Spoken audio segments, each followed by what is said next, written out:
Hello guys, welcome to my channel Sophia art classes. तो आज हम पढ़ाएंगे मध्यकाल की चित्रकला, जिसका समय है 700 ईस्वी से 1600 ईस्वी तक। इसमें हमारा टॉपिक है पाल शैली, जिसका समय है 730 से 1197 ईस्वी। ये कब बनी? 730 से 1197 ईस्वी। मुख्य नबी सदी। कहाँ बनी? बंगाल, बिहार और नेपाल। इसका प्रमुख केंद्र क्या है? भागलपुर। नंबर 2 सोमपुरा। नंबर 3 विक्रमशिला। इसका संरक्षक पाल शासक है धर्मपाल और देवपाल। संस्थापक धीमान और उसका पुत्र वितपाल। पाल शैली का नामकरण। तिब्बती इतिहासकार लामा तारानाथ ने लिखा है कि 7वीं व शताब्दी के पश्चिम भारत में जिस चित्रशैली का निर्माण हुआ था, उससे भिन्न नवीं शताब्दी के पूर्वी भारत बंगाल में एक नवीन चित्रशैली का उदय हुआ, जो पाल पूर्वी शैली कहलाई। पाल शैली की सचित्र पोथियां। पाल पोथियों में सचित्र पोथियां 2 दर्जन से कम मिलती हैं और जो प्राप्त हैं वो इस प्रकार हैं। नंबर 1 साधनमाला। नंबर 2 गंधव्यूह। नंबर 3 करण देवगुहा। नंबर 4 पंचशिका। नंबर 5 महायान बोध पोथियां। पाल कला से संबंधित पुस्तकें। प्रज्ञा परमिता आदि। पाल शैली के चित्रों की विशेषताएं। नंबर 1 इसके चित्र बौद्ध धर्म के महायान एवं व्याख्यान शाखा से संबंधित हैं। नंबर 2 इसके चित्र प्रारंभ में ताड़पत्र और कागज पर बनते थे। नंबर 3 पोथी पृष्ठ पर लगभग 22 इंच लंबे और 2 इंच चौड़े हैं। नंबर 4 ये अजंता से मिलते हुए चित्र हैं। नंबर 5 इसमें लाल, पीला, सफ़ेद, नीला, काला मुख्य रंग हैं और इनके अलावा गुलाबी, हरा, बैंगनी का भी प्रयोग हुआ है कहीं कहीं पर। नंबर 2 गुजरात शैली। गुजरात शैली का नामकरण डॉक्टर आनंद कुमार स्वामी ने किया। इन्होंने 1924 में बर्लिन म्यूजियम में सुरक्षित कल्पसूत्र की एक सचित्र प्रति का परिचय प्रस्तुत किया। लामा तारानाथ के द्वारा दिए गए नाम पश्चिम भारतीय शैली का समर्थन करते हुए इस शैली का नया नामकरण भारतीय पश्चिम शैली किया। इस वर्ष यानी 1924 में श्री नानालाल चमनलाल मेहता गुजरात शैली के नाम से इस शैली का विवेचन रूपम नामक पत्रिका में किया।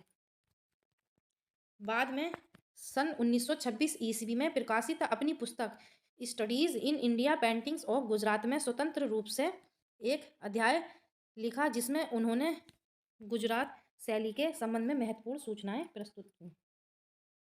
जैन शैली। राजपूत परंपरा की भांति जैन कला भी ऐसी प्राचीन परंपरा पर आधारित है जो प्राचीन चित्रों से भी 1 शताब्दी पहले की सिद्ध होती है। ताड़पत्र पर अंकित कल्पसूत्र तथा कालका चर्य कथा के आधार पर निर्मित पार्श्वनाथ, नेमिनाथ और ऋषभनाथ तथा अन्य जैन कला के ही सर्वाधिक प्राचीन उदाहरण हैं। समग्र भारतीय शैलियों में 15वीं सदी से पूर्व के जितने भी चित्र प्राप्त हुए हैं, उन सब में सबसे मुख्य और प्राचीन चित्र जैन शैली के ही हैं।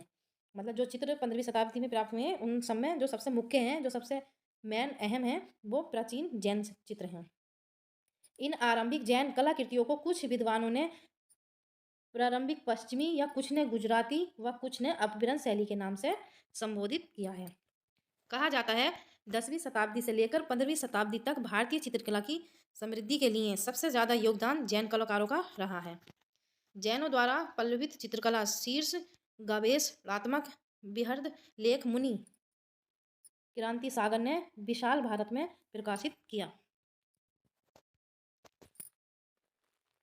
सन 1357 से 1500 ईस्वी के बीच बने एवं उपलब्ध चित्रों के आधार पर यह सिद्ध हुआ है कि उस समय के चित्रों में बड़ी ही सजीवता थी। बाल्मीत्र और उसकी पत्नी इसके उदाहरण हैं। इस युग में कलाकारों ने जहां मार्कंडेय पुराण तथा दुर्ग सप्तशती जैसे ग्रंथों के चित्र निर्मित किए हैं, वहीं रति रहस्य और मुनि कामसूत्र संबंधी चित्रों का भी निर्माण किया गया है। अब बृहन शैली। प्रारंभ में इस शैली के चित्रों को जैन शैली कहा गया। फिर इसी के चित्र मलवा, राजस्थान और गुजरात में दूसरे संप्रदायों के ग्रंथ भी व्यापकता से पाए गए।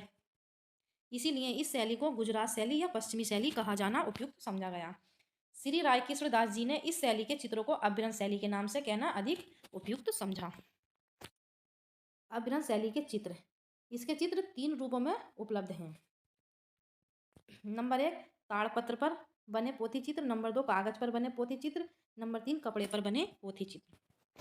अपभ्रंश और जैन दोनों शैलियों के चित्र नामकरण के रूप संबंध में 1451 का बसंत विलास, गीत गोविंद और रति रहस्य आदि पोथियों में प्राप्त हैं। सर्वप्रथम अहमदाबाद के श्री साराभाई मणिक लाल ने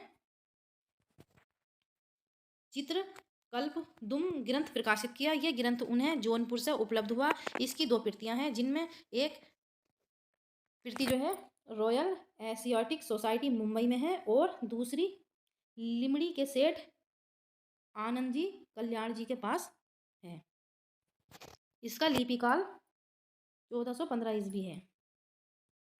जोधपुर के किसी ज्ञान भंडार से प्राप्त देवभिरम सूरीकृत पांडव चरित नामक महाकाव्य, जो 15वीं शताब्दी में लिखा गया, आदि पत्रों में बने 4 चित्रों को भी अपभ्रंश शैली का बताया गया है।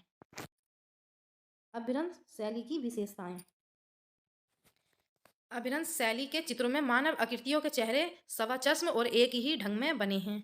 नंबर 2, इनकी आंखें बड़ी बड़ी परवल के समान हैं और पास पास बनी हैं। इनकी नाक अधिक लंबी और नुकीली है। नंबर 3, प्रकृति का आलेखन अलंकारिक रूप में हुआ है। पशु पक्षी जो बने हैं वह ऐसे लगते हैं मानो कपड़े के बने खिलौने हैं। नंबर 4, इसमें अधिकांश चमकदार रंगों का प्रयोग किया गया है। तो थैंक यू। आज के लिए इतना ही। हमारे चैनल को लाइक एंड सब्सक्राइब कर दीजिए।